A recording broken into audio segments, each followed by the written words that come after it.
everybody. Oh my God, man. I'm super excited today. I got a sister on the channel that I'm so happy she come on the channel. Let me tell you, my friend, she can't hear me. Check this out. She told me, can I come on a little bit less? Heck yeah. No problem. You can come on anytime you're ready. I will do this interview anytime you want to do it, because I want my people to hear this story. She gonna blow your mind, and I'm gonna give you a hint. See, what happened is when a lot of slaves had to enslave brothers and sisters, when they escaped the plantation, the owner house, whatever they did, and they started fleeing north where it was the free territory, it wasn't just enough to get on the other side of the Mason-Dixon line. It wasn't just enough to get to, let's say, Michigan. It wasn't just enough to get to New York and get to the tip of the country. Some of them, because them slave catchers, I guess this is the story, and she's going to explain this, still went after them. They went to Canada. And then they told that man, now I'm telling you, I ain't running no further. So if you come here, it's going to be a real battle. Just a hint, and she's going to explain that even further. I'm super excited that you are watching me, my brothers and my sisters, because I'm jamming. The train has left the station. And tonight, in the morning, wherever you're watching this, we are in the beautiful Canada, where them brothers and sisters up there holding it down. This is where we're coming from, and I'm gonna tell you more. But let me ask you this. As I talk about Canada and enslaved brothers and sisters escaping to get there to be even more comfortable with their surroundings, did you watch the other two videos on the channel? I got another lady, she's not in as far north as this sister. She just outside of Detroit in Canada, said the same thing that happened to her folks. They went all the way over there and just stayed. Did you see the one I got on there about the museum on the other side of Detroit, other side of the river? And I used to go over there quite often to the, this town that is a Black history town in Canada. Did you watch that one?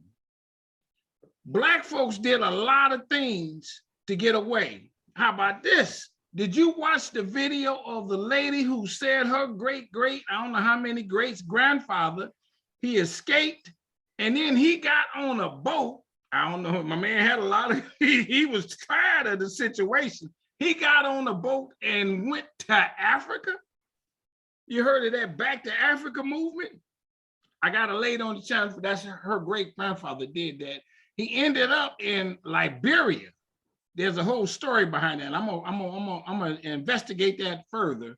But he ended up in Liberia, and then he said, hey, Liberia has a couple issues, and then went to Sierra Leone, which is where she was raised.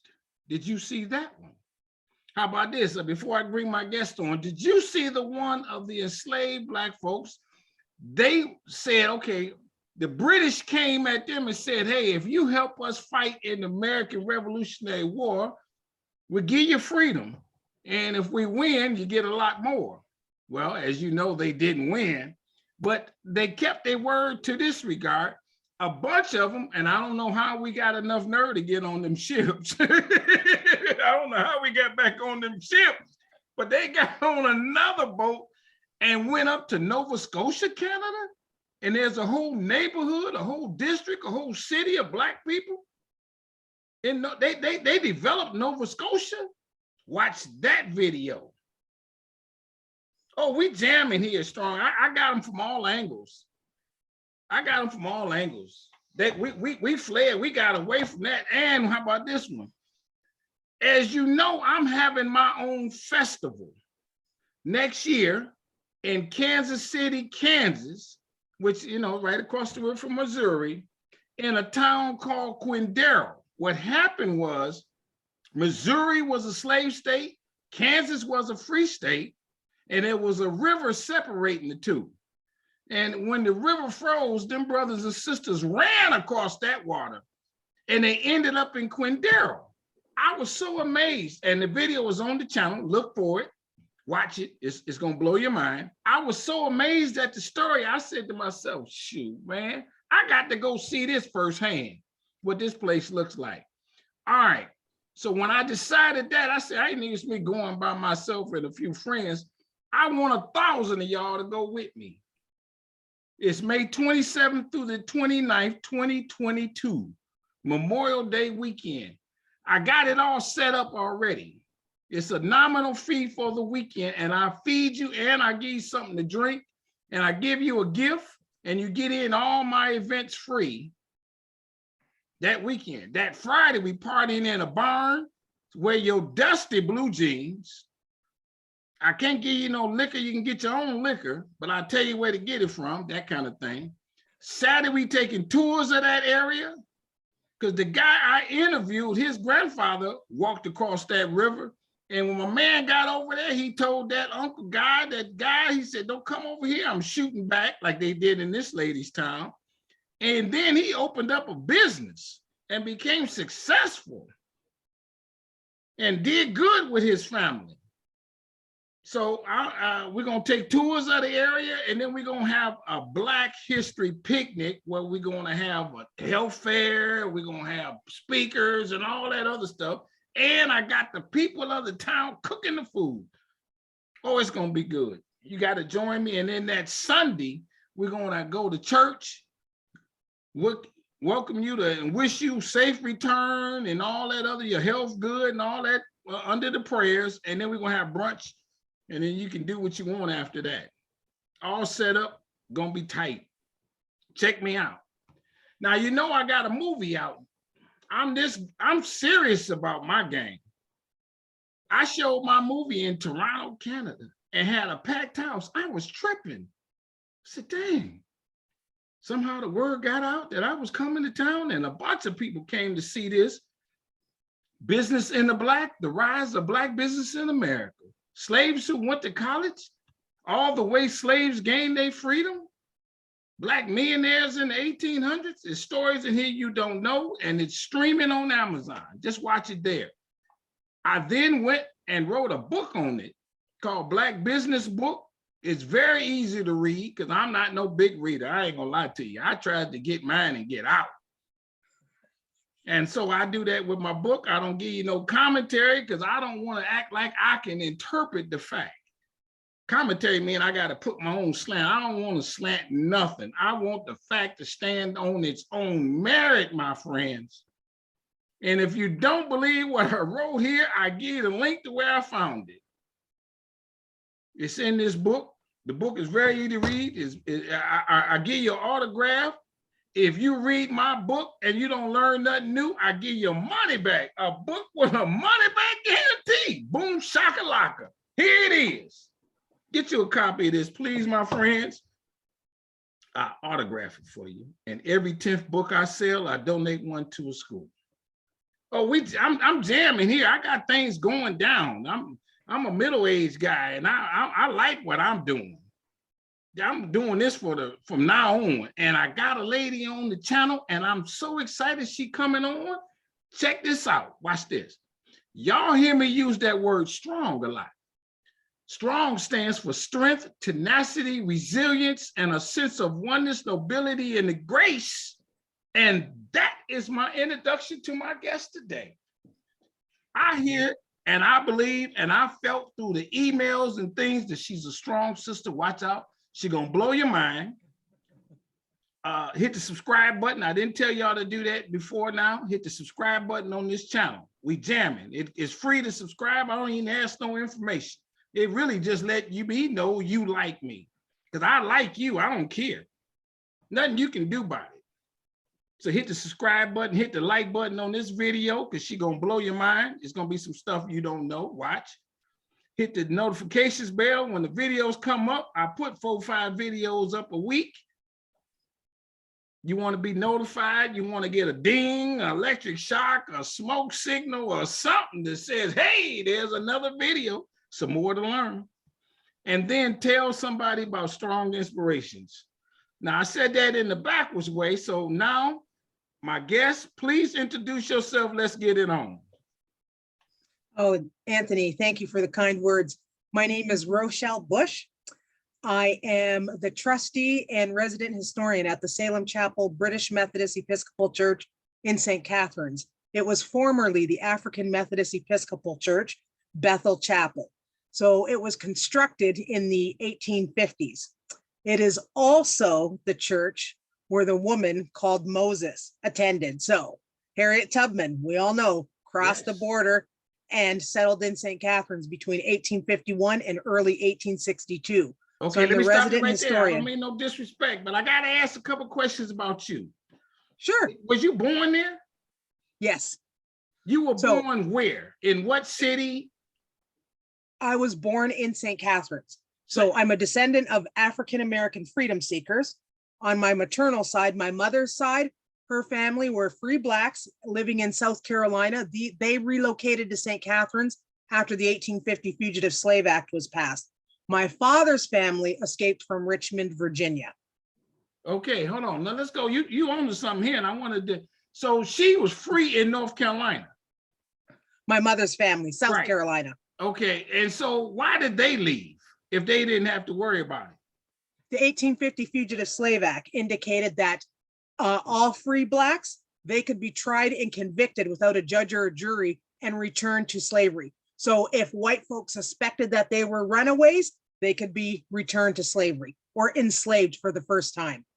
So it was the laws were changing, and it was too troublesome for Black people, free Blacks living in the North as well as the South. Okay, so that, do you know this? How did she get there? It was walking, it was horse and carriage. You're talking about how many Tubman? people went with her? This, that kind of thing to get to Okay. Canada. So Harriet Tubman escaped from Maryland in 1849, and she first settled in Philadelphia. So when the 1850 Fugitive Slave Act was passed in 1851, she extended her Underground Railroad route to Canada, St. Catharines, Ontario. Well, it was called Canada West at the time. So exiting out of Maryland into Delaware, it was usually by foot or by wagon. Once you got to Wilmington, Delaware, you were able to get on a train.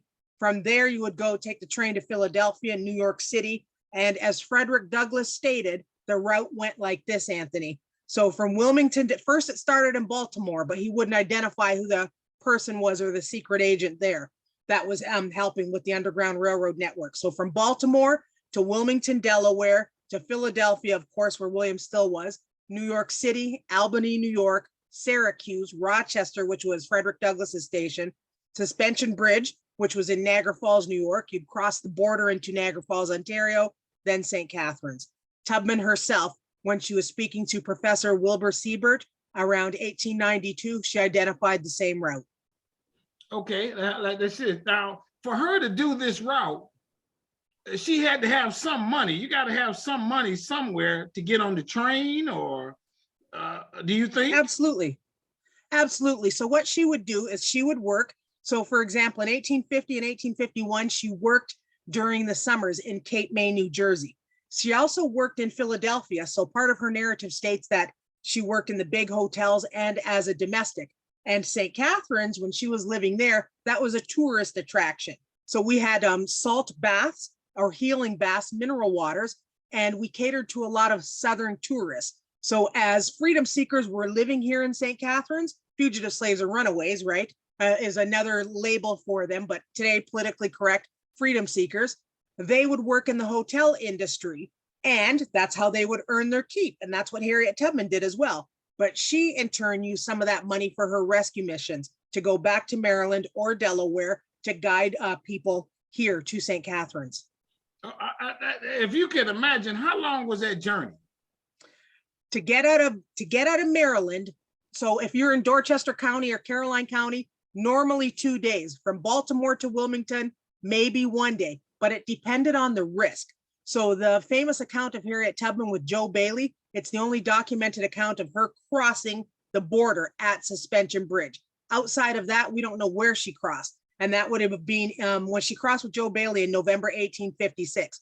It took them 2 weeks to get out of Maryland because he was highly prized.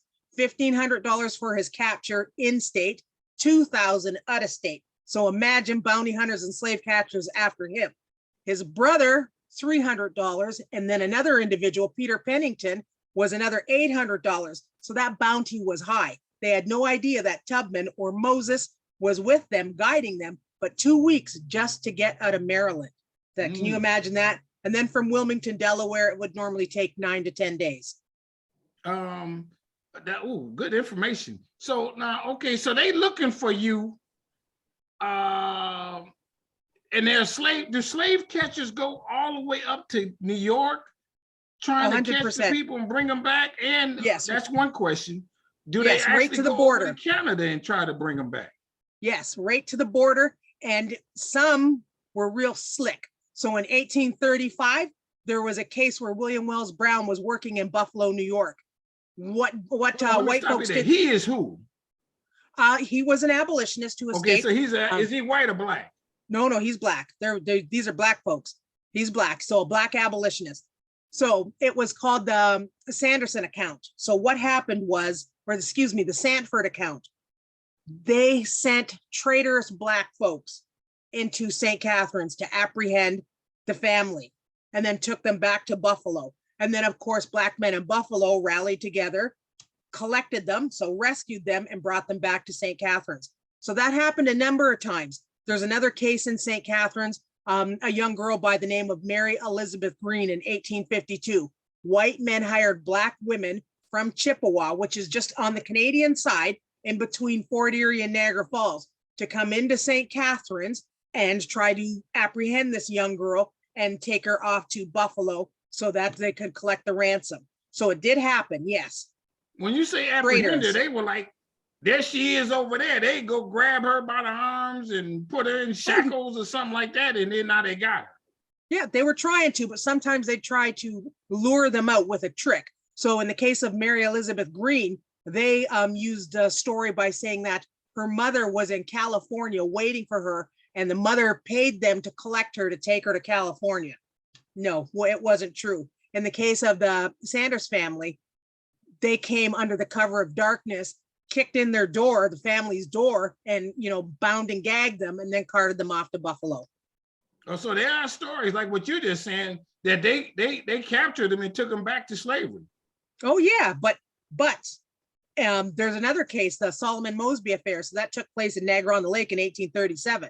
So Solomon Mosby was captured. The sheriff had him in the jail, but 400 people of African descent, along with white folks, surrounded the jail for a 2-week period. And when they were bringing Mosby out because they wanted to extradite him, then of course all hell breaks loose and 2 people are shot dead. Mosby in turn is able to escape and get on a boat to sail to England. And that was the first racial riot that ever occurred in Canada. Really? Okay, now let's go to your father's side. That you talked about your mother. How did he get there? Same on my father's side. So they escaped from Richmond, Virginia, which is a longer distance. Yes. Right. So, but we don't know which way they came in. So they went through Detroit, Windsor. They actually settled up in Oro, Ontario, and their history is a lot earlier. So from 1830. And then my great-great-grandfather, so that was the great-great-grandfather, James Pleasant Bush. The great-grandfather, John Jackson Bush, he actually migrated down to this area, Niagara again. So he was living in the Pelham area, which is only about 15 miles outside of St. Catharines. So both sides of my family were here, living in the Niagara area. When you say St. Catharines, what is that? It's a town? It's right on the, what does it look like? It's right on the water? No, it's not on the water. So it's about 15 miles from the US border at Niagara Falls, New York. Okay. Yes. So 12 miles from Queenston, Lewiston. So it's inland a little bit further. So it's not right on the water, but it's just a short distance. So right now it's a city, 150,000 people. Oh, in Harriet Tubman's day, it was just a little town. So maximum when she was here in 1862, there was about 7,000 people living here, and close to 1,000 would have been fugitives, freedom seekers. Okay. Would you say that town is predominantly black people? St. Catharines, Yes, right now? even No, back they're all then. white folks. Back then, no, no, no. Predominantly white, all white folks, So okay, the hold on. majority. Let me get stuff. I'm getting this right. White people lived in the town, but then black people came in there to No, hide. yeah, white people lived in the town and black folks lived on the outskirts of town. Okay, Yes. So it was called the colored village or the colored settlement okay, at okay, that time. Yes, yes. okay. So the church where I'm the resident historian that Harriet Tubman attended, that is in the area which was once known as the colored village. Let's say if you got any idea, in the 1860s, before slavery ended and all that, how many black people were living there? Well, out of a population of about 7,000, Okay, about 1,000. about And the 1,000. majority were fugitives, runaways. Did they end up developing? Is that St. Catherine, the town that they lived in, or is that another name? You gave it No, a name before. It was St. Catharines, so St. Catharines, Canada West, but their area in town was called the Colored Village, so like a little suburb. The Colored Village. Okay. Yes. Did the Colored Village develop to have storefronts and businesses? You know how black people, we get together now, we got our own barbershops and things of that sort. Yes, 100%. All right. Is there Yes. a street in that town that is the main thoroughfare? In St. Catharines, it's called St. Paul Street. It always was, and it still is today. In the Colored Village, it's Yes. called North Street. Oh, really? And the church, Okay. the church that Tubman attended is right on the corner of North and Geneva. So it's still there. Now, if they all went to that town, how come did the slave catchers come to that town looking for people and just said, I'm gonna round up everybody, or it was enough safeness for them at the time? Oh, no, there was enough safeness for them at the time. Okay. They would have liked to have done that, but Yeah, they right. couldn't. Yes. So because if it's you in- got it to was a- that town, you could pretty much say, it's a wrap. I'm free. That's right. As soon as you cross the border. How As soon as you did they cross get the across border. the border? On boats? Some on boats, yes. So a lot on ferries, especially the Detroit and Windsor area. But in the Niagara Falls area, after 1855, you could cross by carriage or on foot over the suspension bridge. So in the Fort Erie area, you had to cross by boat. Queenston, Lewiston, or Niagara Falls to Niagara Falls, you could cross by foot over the bridge. Okay, one more question on that note. So when you And say by you could train, cross, do you sorry. had to cross in the middle of the night, or You can cross any time of day. Once you got to the border, any time of day.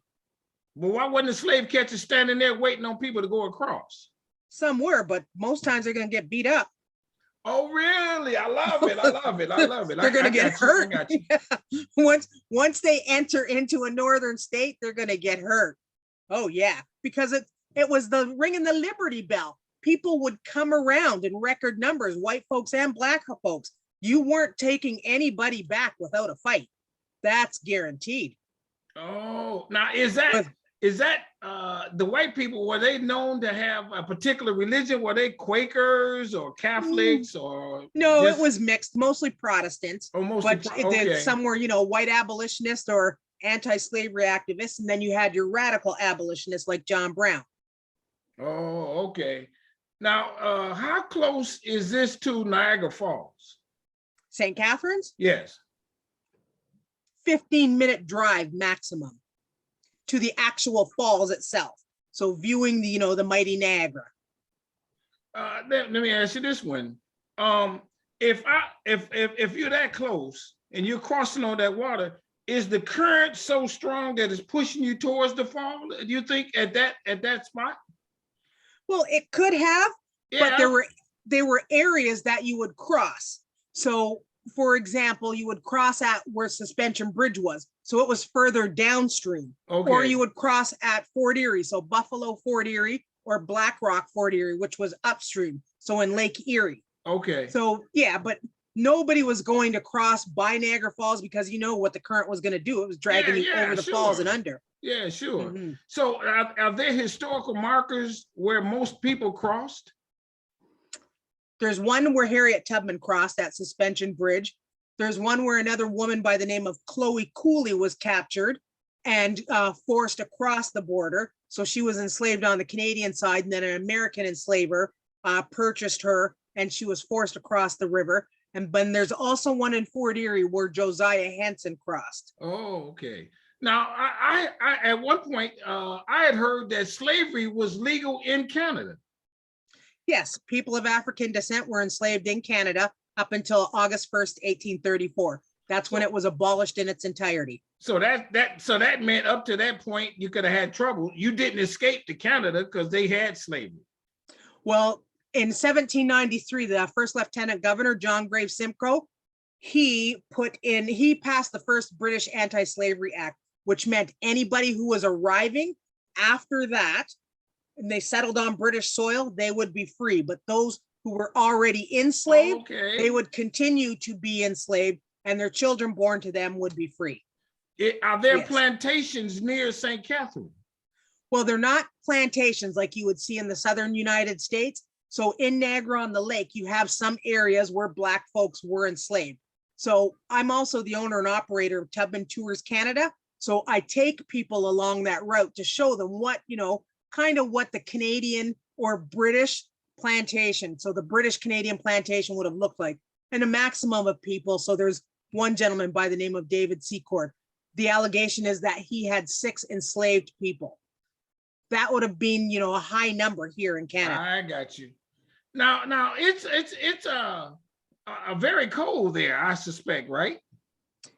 Sometimes, yes. Yeah, yes. In the winter season and stuff like that. So that's another condition that the enslaved had to deal with, going that far north. And so as a result, and this is a question, they might not have made their attempt in the winter, but waited till the summertime? Yes, that is very true. Some did. And there are accounts of those who escaped in the winter, respiratory issues or frostbite where they, lost some fingers and toes. Yeah, I can imagine. But Anthony, it really didn't matter. When the moment was right, didn't matter about the weather conditions, you go.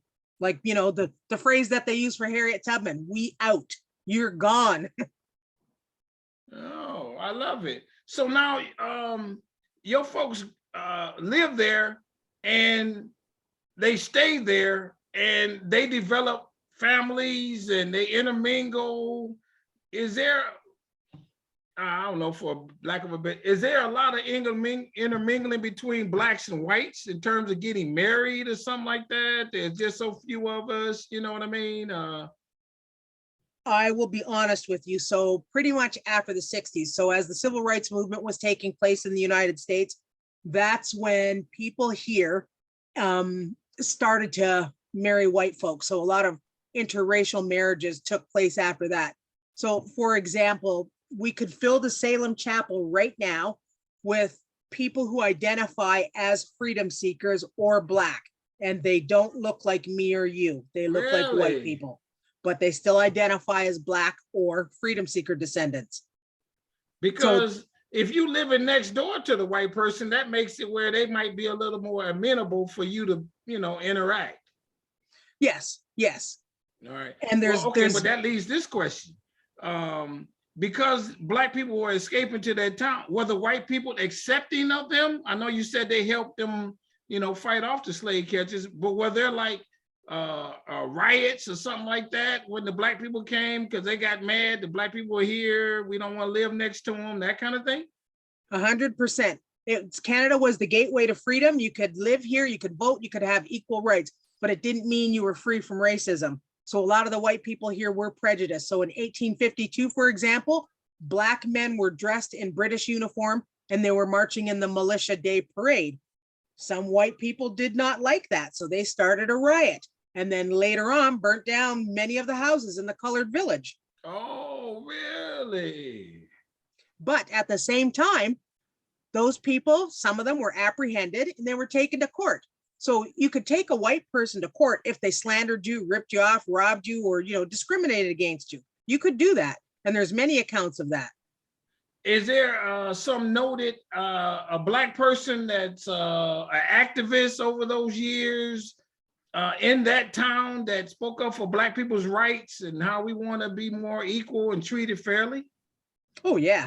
So there was David West. He was the head waiter at the American House Hotel. So they came together in 1854 because Bishop Payne, so Alexander Payne of the African Methodist Episcopal Church, he was refused transportation in one of the omnibuses, or what they would call like the stagecoach. So Black men came together, and it was at the Salem Chapel, as well as members of the Zion Baptist Church, and they protested. So there wasn't one particular individual. David West is one, a Reverend Lawson is another. There were several, but they protested until that was overturned. So they refused to work. So it was a work shutdown for the hotel industry. And that went on for almost a month until white people changed their opinions, because what were they going to do without Black servants? But they were paid servants, correct? Yeah. Paid servants. So they had to reposition themselves and allow Black people to use the transportation system. Okay. Well, were Black people given all the rights to vote, and then were they allowed, and I'm sure they were over the years, but to move away from that part of that neighborhood and integrate into the whole St. Catherine town and so on and so forth? Oh yes, Black people were given the right to vote, and not all Black people lived in the colored village at the time. So between the 1830s all the way to the 1860s, some were very wealthy, like Henry Gray, for example. He was a steward and a deacon at the Zion Baptist Church. He lived over with the rich white people. He associated with them. Then there was John Lindsay. He lived on North Street. He was very, very wealthy. Hold on. How did they get their money? How did they get their money? So Thomas P. Casey was a barber, and he was an entrepreneur. John Lindsay arrived from Tennessee with nothing. He was very industrious. He had his own brewery. He had a barber shop as well. He had a printing company. He was very industrious. They worked for it. David West, he was the head waiter at the American Hotel. So he did well. So at the American Hotel and the St. Catherine's House. So there is a section is there a section in that community for the more wealthier Black people, or all of it kind of looks the same, but then the wealthier Black people were able to move wherever they wanted to if they could afford it? Yes, it all kind of looks the same. So some lived in the downtown core. William Gross, for example, he owned a saloon, St. Nicholas Saloon. So he actually lived above the saloon, because you know how the bar, the tavern would be at the bottom, and then you could have a residency in the upper levels. So he actually lived that way. But you know, if you wanted to live in the colored village, some people just felt more comfortable living amongst their own. And others, they spread out. Yeah, I got you. What were they ever elected to political office during those times? Not in St. Catherine's.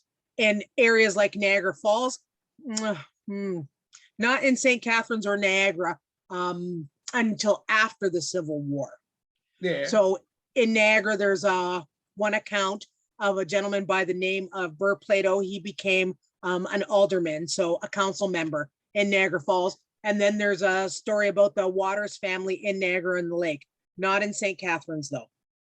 But they could have banded together and voted for who they wanted to run their district or something as an alternate. Yes, they could have. Yes, if somebody was willing to, you know, run for the position. Yes, they could have. Okay, I got you. So who was considered the first person that of stature to run to be in that office, either as a sheriff or city clerk or alderman or what have you? When did that person finally take office? In St. Catherine's? Yeah. Yeah, you're going to be shocked. It was Brian Dorsey, and that wasn't until 2002. Nobody ran for any political positions here. Most people moved away. Once they finished high school, you were getting your post-secondary education, then you were moving on to Toronto or somewhere else. Okay, with that said, did you go to an all-Black high school? Oh, no. I'm going to say maybe 1% of the people were Black, predominantly white. Niagara is whitewashed. So I'm going to say right now, 94% of the population in Niagara, 500,000 people, 94% is still white. Okay, but now you got me going on this point. You say Niagara, but Niagara is New York, right? No, Niagara, Ontario. Oh, I got you. Yeah, Niagara, Ontario. But there is a Niagara, New York. Oh, yes, yes. So they call it ours is called the Niagara region or the Niagara Peninsula on the Canadian side. The US side, the Niagara Frontier, which is Western New York. Oh, and now the name of the town is Niagara. Niagara Falls. So Niagara Falls, New York, and then on the Canadian side, it's Niagara Falls, Ontario. Oh, okay. And the city you mentioned is just within that town. St. Catharines is outside of Niagara Falls, Ontario. Okay. And then Yes. even outside of that is the town where the Black people live. Yes, it was called the Colored Village. So it was the outskirts of St. Catharines. Okay. So let me Yes. ask you this on your question. Where did you grow up? In St. Catharines. In St. Catharines. But always where the Colored Village area is, because that's where the family church is. So the church is still located in what was once known as the Colored Village. I got you. Yes. As a result of this background, are there you hear these stories. So is there something what makes you proud of this? I guess that's my question. Of my ancestry? Yes. That I'm a descendant of African-American freedom seekers. The government did not set us free. We're self-liberated and self-emancipated. Oh yeah, very proud to know that my 2 times great-grandfather preached to Harriet Tubman and she was in the church that I can walk into every day. Thank you, Jesus. Oh, really? I love it. You got I to love be it. Okay, now we kidding me. got, okay. Harriet Tubman. So Harriet what you said, Tubman. he preached to Harriet. Oh yeah, he was the minister for a period of time.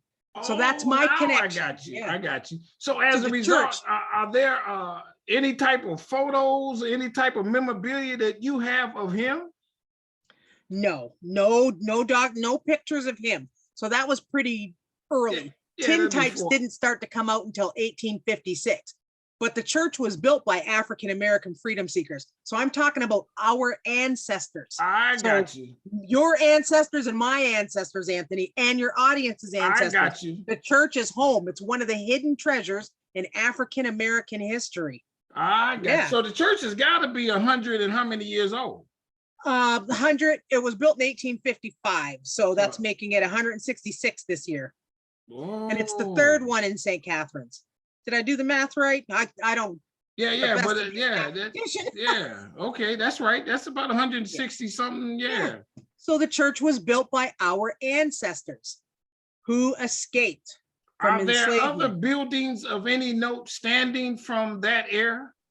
Yes, a lot that are surrounding the church and where the settlement was. So a lot of the houses are still standing. They're owned, a lot of them, the majority are owned by white folks now. And a lot of the buildings on Geneva Street where the church is.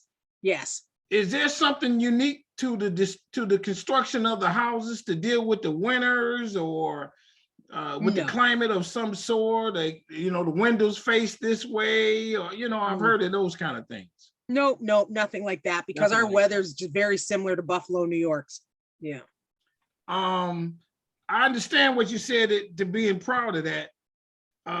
And you're also proud that he took it within himself to do this. And my not 2 times great-grandfather? Yes. He was an AME preacher, so he had the calling. I guess what I'm getting at is, and I'm not trying to put one over the other, but only in this regard, I would be proud to know my grandfather didn't stand for that compared to somebody who did, and kind of, for a lack of a better word, and we don't know the condition. Let's say he wimped out. Is that something to think about? That he wimped out? Yeah, he did not try to escape. He just took it and then, kept going and didn't make a better way for himself. Well, you know what? I don't think anybody who remained enslaved, because the majority of my ancestors remained enslaved. I'm just lucky that somebody documented the history of my ancestors somewhere along the line, on both sides, on my mother's side and my father's side. But the majority, do you know what kind of courage it took to leave your family behind? Most would not do that. They didn't want to leave their loved ones. Okay. like Harriet Tubman, she would have remained enslaved until she heard the threat. She was going to be sold away forever and she would never see her family again. So she decided to escape on her terms and conditions. Other than that, she would have remained in Maryland. Oh, I got That's you. why she kept going back. Then, Anthony, here's the thing that a lot of people don't get. Right. By the time you decide to leave your wife and your kids behind and escape with your friend or escape on your own, by the time you make it to the North or Canada, you're heartbroken and you're going to develop mental health issues. Okay. Oh yeah. I mean, you got a broken heart for the rest of your life. No doubt. And that you left You them had- behind and you know what they might be facing and all that other Exactly. stuff. First, they're going to be abused because you did escape. Yeah. So you know that's going to happen. And your only other option was if you did stay, you're going to be sold off somewhere and you're never going to see them again anyways. So that was the grip of the white man, the oppressor, what they were able to do. That was the number one dynamic of slavery, institutionalized slavery, the separation of families. No.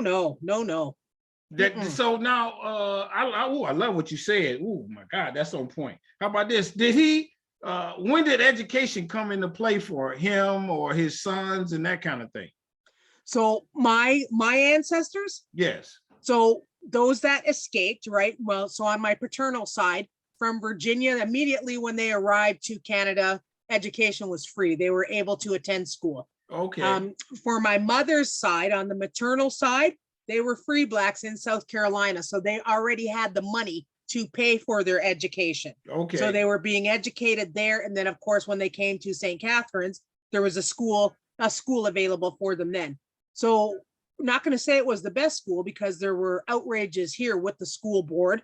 There was school segregation. So they would make sure that the B grade or C grade teacher was teaching the black youth. Okay.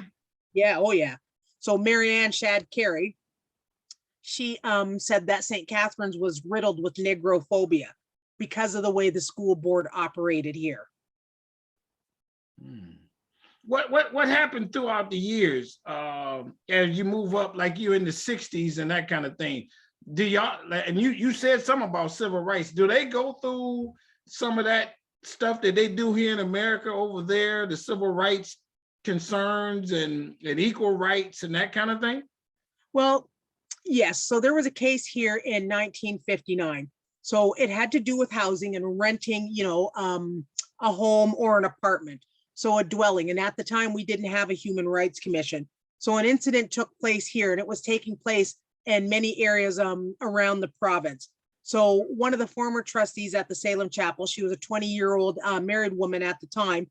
She could not receive housing. Then they finally rented a place. They seen her husband first and he was a light complected black man. So the white people rented to him. But then when she showed up with their children, they wanted them out. So a lawsuit occurred. There was a lot of outrage within the community and it eventually led to the establishment of the Ontario Human Rights Commission. It took 3 years, but that's how we got that. So again, African-American freedom seeker descendants fighting for that.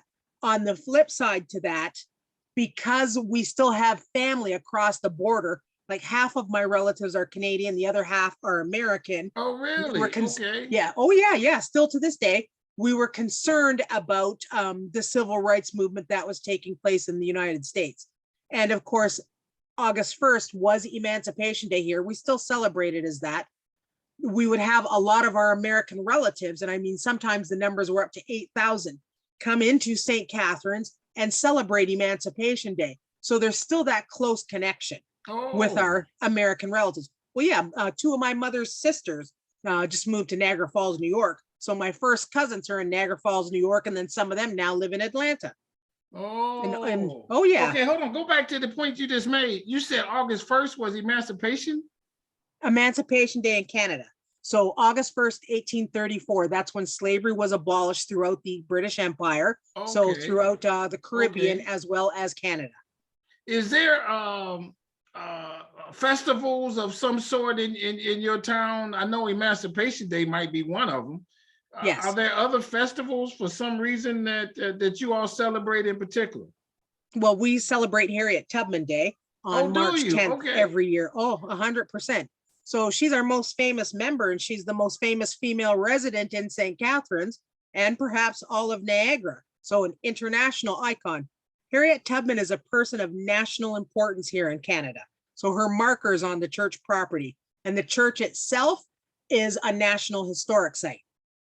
Oh, I Yes. love it. I didn't know that. So she got there when you say she stayed there. She probably lived there summertime, but other times she was coming back to America, working the underground. So Harriet Tubman set up her base of operations in St. Catharines.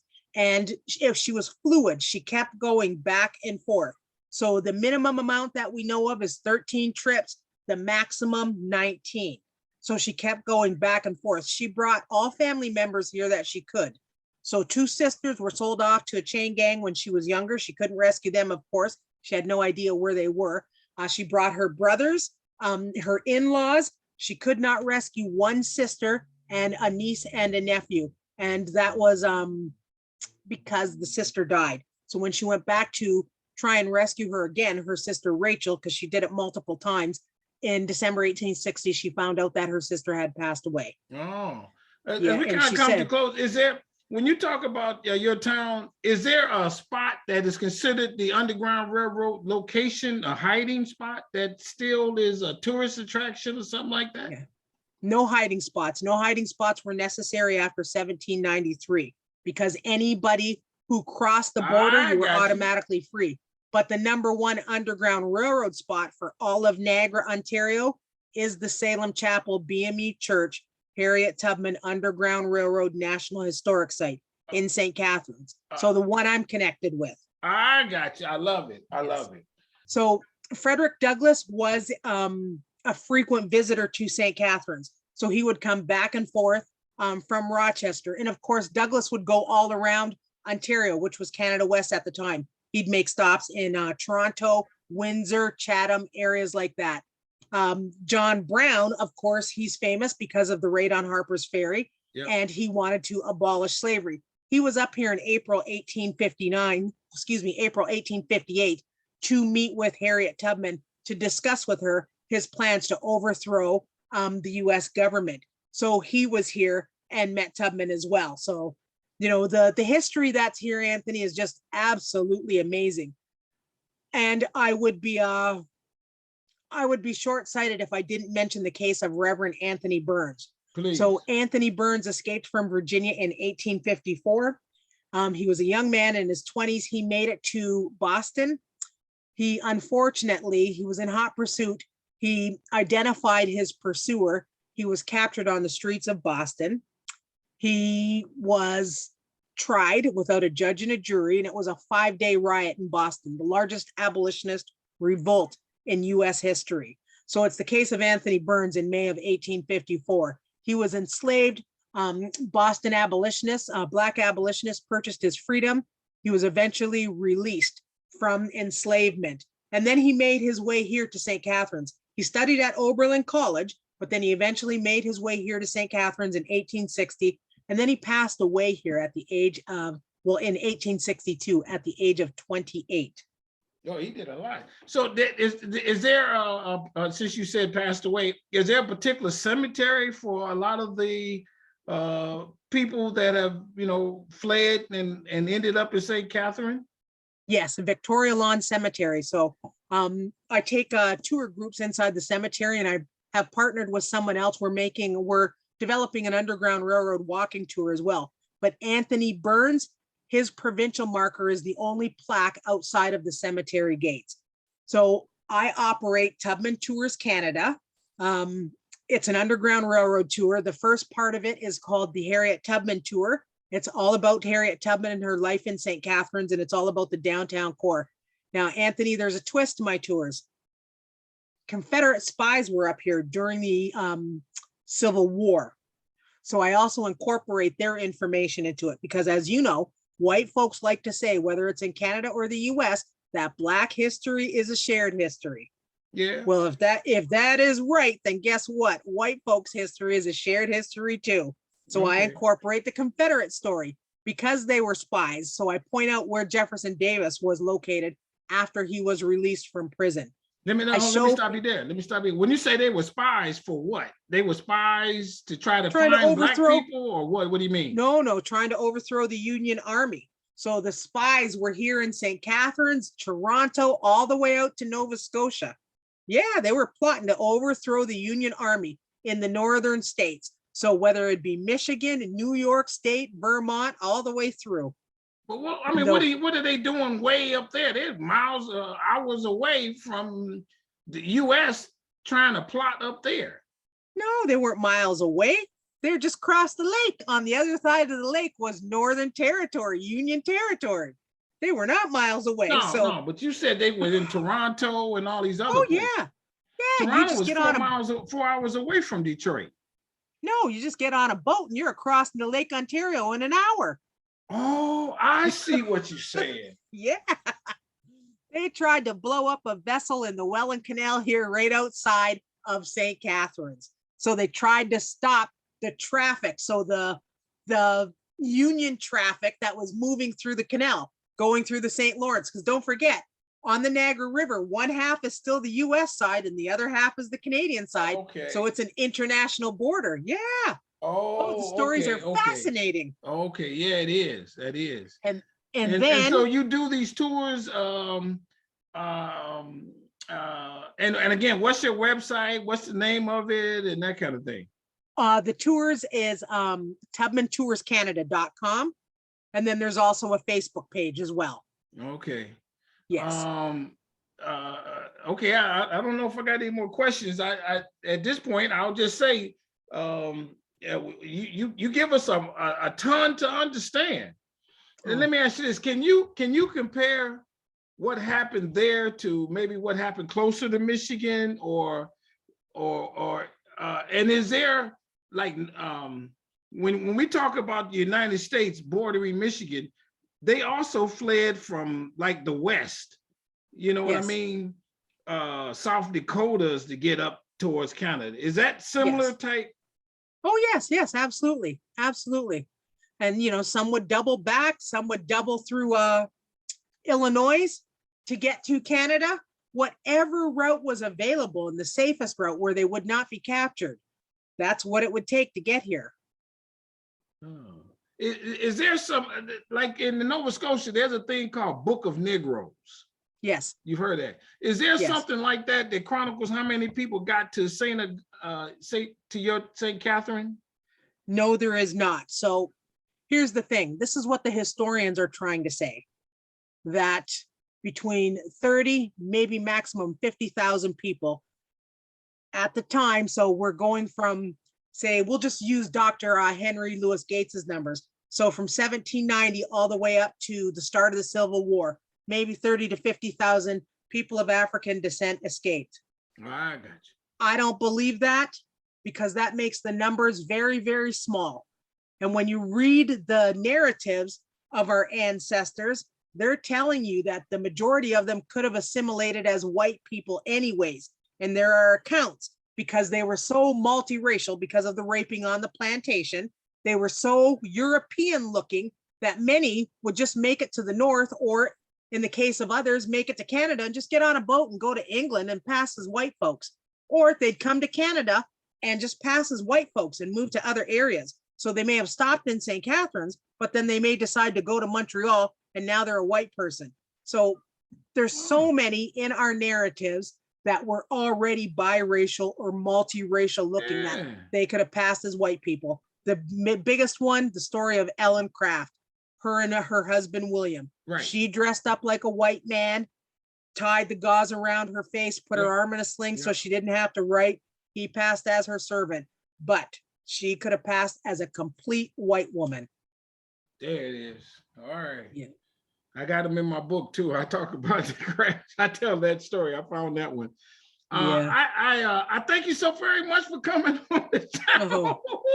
Thank you. Thank you for Everybody, having me, can I tell you, Anthony. Greatly appreciate Now it. you understand. I get. How about this? At the end of the day, there's a whole bunch of stories to that whole scenario. It's Yes. not no just this is the way it went, and we were just docile. There were a But lot no. of people that did a bunch of things to get away. That's right. The main thing is John Brown said when he was here that when he came to meet Tubman, he said this was the most militant town that he had been in. So what's that saying? What's he saying about black men plus Tubman that were here in St. Catharines? He said there was the best pick here in this quarter of militancy.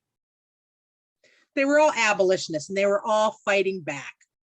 I love it. The plan was to end institutionalized slavery in the United States. And that was it. And thank God they continued the fight, and they did. Yeah, I love it. Thank you so very much. Had you ever thought of leaving and moving away? Me, many times. But you know what? There's no place like home. I love it. What does it look like today? I mean, have more black people, it's very integrated, nice nightclub scene, whatever. No nightclub scene. You have to go, you have to cross the border. You want to go to Buffalo or Niagara Falls, New York, for nightclub scene, or Hamilton or Toronto. Yeah. But there are black people here, so a lot from the Caribbean, a lot from Africa, so from the motherland. Oh, really? And yeah, so there's more black people, but freedom seeker descendants, like those whose ancestors are African American, we're still here. But like I said, a changing of the hue. A lot of them look like white folks now. Oh, okay, I got you. Well, hey, everybody, hit the subscribe button on Strong Inspiration. Hit that like button on this one. Hit the notification bell. Tell somebody about Strong Inspiration. Somehow, some way, I find these intelligent, conscious, beautiful, hardworking, and history-preserving people, and they come on the channel. I'm so excited that you did. I thank you so very much. And I say this with all sincerity. Please stay strong. Stay on your grind. I love what you're doing. I'm coming there one time when the weather's warmer and hanging out. And because I've been to Niagara Falls many times, but I got to come and I got to come see what you all look like and do what y'all do. All right, everybody. With that, I'll say bye-bye. We out. Peace. Thank you. Thank you.